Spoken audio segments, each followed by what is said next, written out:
আজকে যাচ্ছি অহনার আম্মুর মায়ের বাড়ি বেড়াতে। তো আজকের এই ভিডিওতে দেখতে পাবেন কিভাবে গেলাম, কি খেলাম এবং কি নিয়ে গেলাম। আশা করছি আমার এই ভিডিওতে সাথেই থাকবেন এবং সম্পূর্ণ ভিডিওটি দেখবেন। গেঞ্জে আটা পরবে কিন্তু উপরে আটা আটা আসলে প্রত্যেক মেয়েরাই চায় শ্বশুর বাড়ি থেকে বেড়াতে যাওয়ার সময় মায়ের বাড়িতে কিছু না কিছু সাথে করে নিয়ে যেতে। এটা নিয়ে গেলে আসলে তাদের একটু ভালো লাগা কাজ করে। তো অনেক দিন বাদেই ওনার আম্মু তার মায়ের বাড়ি যাচ্ছে। কাঁঠাল আসলে আমার শ্বশুর বাড়িতেও আছে বেশ কয়েকটা গাছ, শ্বশুর বাড়ি কাঁঠাল কিন্তু বিনিময় করলে অনেকটাই ভালো লাগে। তাদের গাছ থাকলেও তার মেয়েদের গাছের কাঁঠাল খাবে, এটাই স্বাভাবিক। তো ব্যাগে কয়েকটা কাঁঠাল নিলাম, কিন্তু ব্যাগে সবগুলো কাঁঠাল আসলে আটছিল না। অন্যদিকে তাদের আসলে লেবুর গাছ নাই, তো আমরা লেবু পাড়তে এবং আর একটি কাঁঠাল যেটা আমার শাশুড়ি পছন্দ করে ওই গাছের কাঁঠাল পাড়ার জন্য চলে আসলাম। এই গাছের কাঁঠালটা আসলে এবার খুবই কম হয়েছে। আমার শ্বশুরবাড়ি আসলে লেবুর গাছ নাই। লেবুর গাছেরও অভাব নাই, এমনি আরো দিন নাই।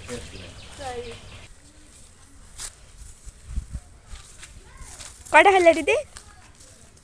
তিনটে মনে হয়। সাইড দি পাকাটা দি। আসলে যাওয়ার জন্য পূর্ব প্রস্তুতি থাকলে এগুলো প্যাকেট আগে থেকেই করা যেত, কিন্তু হঠাৎই যাওয়া, তাই তাৎক্ষণিকভাবে প্যাকেট করে নিয়ে যেতে হয়েছে। আর যেহেতু শ্বশুর বাড়িটাও অনেক দূরে না, আর আপনাদের আপু এদিক ওদিক ছুটছিল এই গাছ থেকে লেবু ওই গাছ থেকে লেবু, কারণ এক একটা লেবুর গাছে এক এক রকম গন্ধ ও স্বাদ। আবার এই গাছের ঠিক পারলো দেখি। এদিকে আবার কামরাঙ্গা পাড়ের প্রস্তুতি চলছে।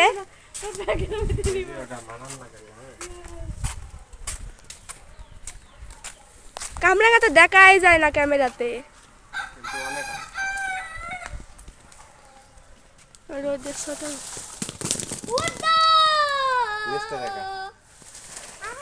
এই যে নিচে পড়ছে।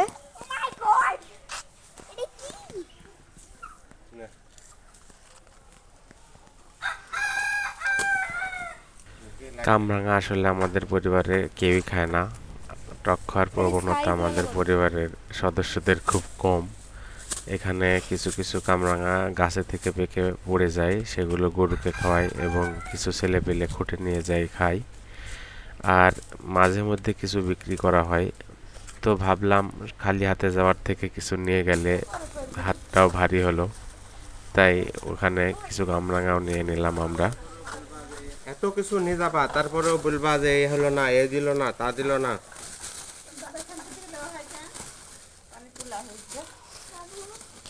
পাকাটা কত নিবা? টাকাটা বাইরে যাবে না। এখন একটা বাইরে পড়ে আছে।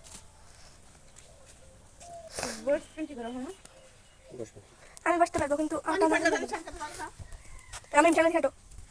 আসলে এই গাড়িতেই আমরা দুইজন যাতায়াত করতাম শ্বশুর বাড়িতে। এখন চারজন হয়ে গেছি, তাই গাড়িটা অনেক ছোট হয়ে গেছে। এই গাড়িতে চারজন খুব আটে না, তবু কষ্ট করে যাওয়া লাগে, কারণ একজনকে রেখে তো আর যাওয়া যায় না। তো পথিমধ্যে যাতে সমস্যা না হয় এই জন্য খুব ভালো করে বস্তাগুলো বেঁধে নিয়েছিলাম। আর এভাবে বস্তা বাঁধার কারণে ওনার আম্মু শুধুই বলতেছিল যে মেয়ে বসতে পারবে না, পারবে না, কিভাবে বসবে। তো আমি একটু কায়দা করে বেঁধেছিলাম, কারণ অনেকগুলোই বস্তা নিয়ে তো যেতে হবে। ও দুই দিক পা দিবে কিভাবে বসবে? পায়ের পড়লি তো বহুত জায়গা হবে না।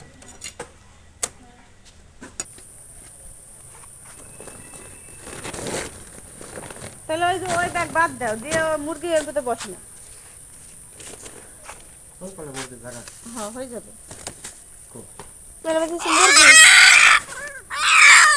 এবার ঘেরা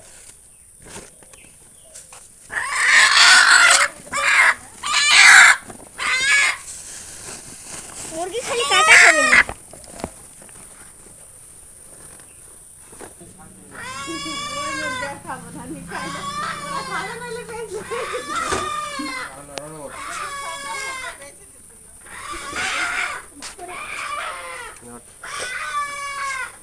মরে যায় না আবার। আপা দিকে যা যা কোনো দাদি সামনে থেকে একটু যাচ্ছে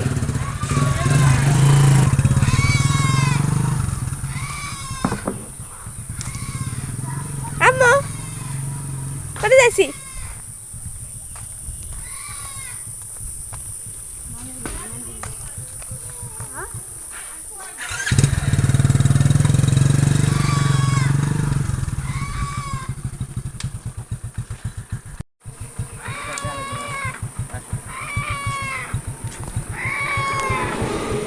ওইখানে